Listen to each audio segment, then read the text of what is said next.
40 مختصر اور پر اثر احادیث۔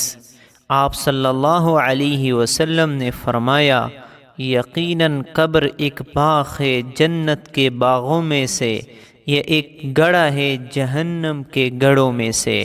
آپ نے فرمایا، نہیں داخل ہوگا جنت میں وہ شخص کہ نامحفوظ ہو اس کے پڑوسی اس کے شر سے۔ آپ نے فرمایا، جس نے اللہ تعالیٰ کے لیے محبت کی اور اللہ تعالیٰ کے لیے بغض رکھا اور اللہ تعالیٰ کی رضا کے لیے عطا کیا اور اللہ تعالیٰ کے لیے روکا تو اس نے ایمان مکمل کر لیا۔ آپ نے فرمایا، جس نے مجھ پر ایک مرتبہ درود بھیجا اللہ تعالیٰ نے اس کے لیے عافیت کا دروازہ کھول دیا۔ آپ نے فرمایا، وہ ہم میں سے نہیں جو ہمارے چھوٹوں پر رحم نہ کرے اور ہمارے بڑوں کا احترام نہ کرے۔ آپ نے فرمایا، مجاہد وہ شخص ہے جو اللہ تعالیٰ کی اطاعت میں اپنے نفس سے جہاد کرے۔ آپ نے فرمایا، منافق کی 3 بڑی نشانیاں ہیں، جب اس نے بات کی تو اس نے جھوٹ بولا، اور جب اس نے وعدہ کیا تو اس نے توڑ دیا، اور جب اس کے پاس امانت رکھی گئی تو اس نے خیانت کی۔ آپ نے فرمایا، گانا دل میں نفاق پیدا کرتا ہے، اسی طرح جس طرح کے پانی اگاتا ہے کھیتی کو۔ آپ نے فرمایا، حیا ایمان کی ایک شاخ ہے۔ آپ نے فرمایا، جس کے قدم اللہ کے راہ میں غبار آلودہ ہوئے اللہ نے اسے آگ پر حرام کر دیا۔ آپ نے فرمایا، جس نے ایمان کے ساتھ اور اجر کی نیت سے رمضان کے روزے رکھے اور اس کے راتوں میں قیام کیا اس کے پچھلے گناہ معاف کر دیے جاتے ہیں۔ آپ نے فرمایا، تم میں سے بہتر وہ ہے جس نے قرآن سیکھا اور سکھایا۔ آپ نے فرمایا، مسلمان کے مسلمان پر 5 حق ہے: سلام کا جواب دینا، مریض کی عیادت کرنا، جنازے کے ساتھ جانا، اس کی دعوت قبول کرنا، چھینک کا جواب یرحمک اللہ دینا۔ آپ نے فرمایا، مسلمان کے لیے حلال نہیں کہ 3 دن سے زیادہ اپنے مسلمان بھائی سے قطع تعلق رکھے۔ آپ نے فرمایا، تم میں سے وہ شخص میرے نزدیک زیادہ محبوب ہے جو زیادہ خوش اخلاق ہو۔ آپ نے فرمایا، جو مجھ پر 1 مرتبہ درود بھیجتا ہے اللہ تعالیٰ اس پر 10 مرتبہ رحمت بھیجتا ہے۔ آپ نے فرمایا، قبروں کو سجدہ گاہ نہ بناؤ۔ آپ نے فرمایا، اللہ تعالیٰ کے نزدیک سب سے زیادہ محبوب جگہ مسجدیں ہے۔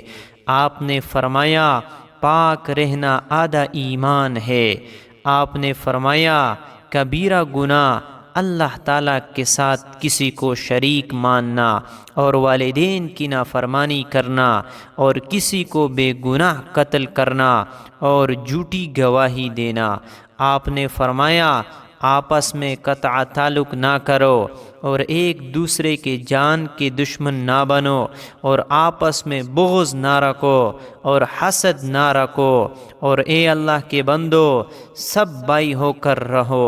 آپ نے فرمایا، میں آخری پیغمبر ہوں، میرے بعد کوئی نبی نہیں ہوگا۔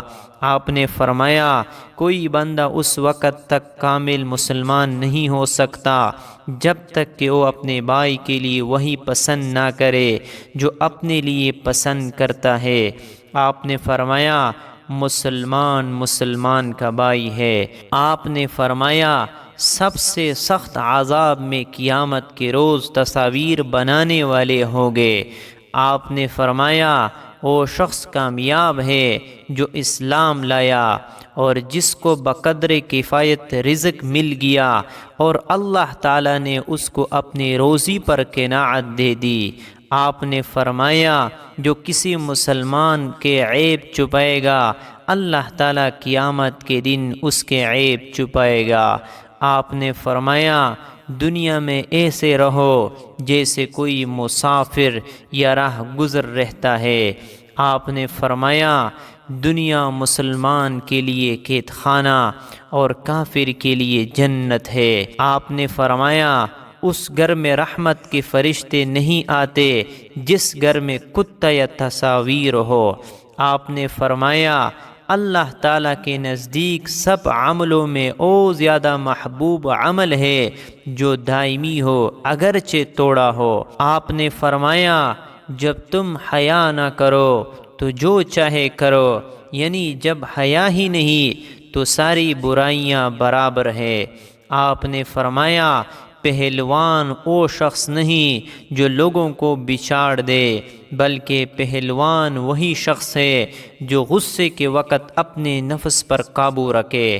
آپ نے فرمایا مسلمان تو وہی ہے جس کی زبان اور ہاتھ سے دوسرے مسلمان محفوظ رہے۔ آپ نے فرمایا ٹخنوں کا جو حصہ پاجامے کے نیچے رہے گا وہ جہنم کی آگ میں جلے گا۔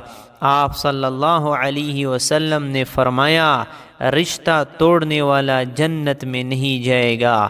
آپ نے فرمایا چغل خور جنت میں نہیں جائے گا۔ آپ نے فرمایا اللہ تعالیٰ اس شخص پر رحم نہیں کرتا جو لوگوں پر رحم نہیں کرے۔ آپ نے فرمایا سارے اعمال کا دار و مدار نیت پر ہے۔